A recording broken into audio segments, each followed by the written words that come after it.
So the person who asked the question about the shofars, etc., says, would you call out chaos agent, I guess that's Dugin, Alexander Dugin, and the CMP, Council for National Policy, I guess. Are you down with Alexander Dugin and the Council for I despise Alexander Dugin. He's an enemy of my nation.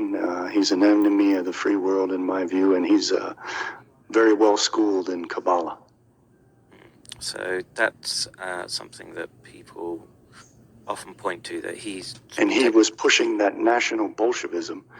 I've been saying all along that National Socialism is National Bolshevism, and he is living proof that my thesis is correct, that the Nazis were communists and they deliberately subverted the German people and ruined the German people and all of Eastern Europe so that Stalin could take it all over. He was deeply in bed with Stalin the whole way through. He was caught sending radio messages to the Russians of all the military plans of the German high command, et cetera, et cetera. But I don't want to digress too much. Well, yeah, and I also, because there's lids of, sort of... And you can see it. You can see it in Matt Heimbach.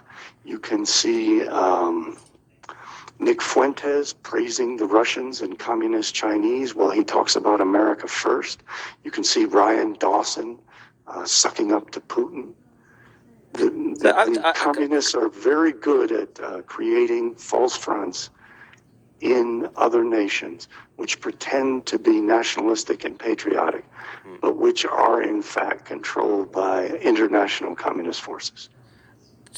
So, I'm going to refer to a speech given by Putin just a few weeks ago, where he basically outlines what's going on in the West right now, saying we had to experience this 100 years ago, and this is the subversion with respect to families, the push for global homo, whatever you want to label you want to stick on it. And as words to my ears, and I would consider myself very much in the nationalist camp. I think good fences make good neighbors, and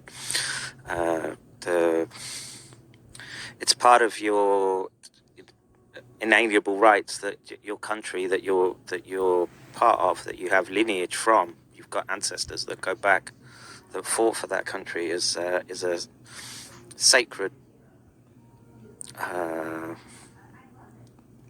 It's a sacred right. And so when I hear Putin talking in those terms, it's refreshing to my ears to hear someone... Putin has allowed a Muslim invasion of Russia. He has invaded Georgia. He has invaded Ukraine. He is taking over Syria. He is absolutely a KGB communist internationalist. The communists are the ones who have been pushing global homo throughout the West in order to subvert the West, to make it easier for Putin to come in and internationalize all of the West. Putin is aggressively attacking Ukraine and setting it up so that he can roll over all of Europe. This plan was laid out in 1962 by David Ben-Gurion, who said that in the future the Soviet Union would expand into a Eurasian empire. Putin is a Eurasianist who says that there are no true white Russians. Putin puts nationalists into prison. Putin allows the communist Chinese to cross over the Russian border and rape the forests of Siberia and steal the natural resources of the nation. Putin himself rapes the Russian people and allows oligarchs, primarily Jewish oligarchs, to steal billions upon billions of dollars from the Russian people as they struggle and suffer. He is in no sense a nationalist. He said that the greatest calamity that ever happened was the breakup of the Soviet Union and the loss of its international empire. So it is farcical for him to present himself as a nationalist. And what he is doing is encouraging a divide within the West so that we fight against one another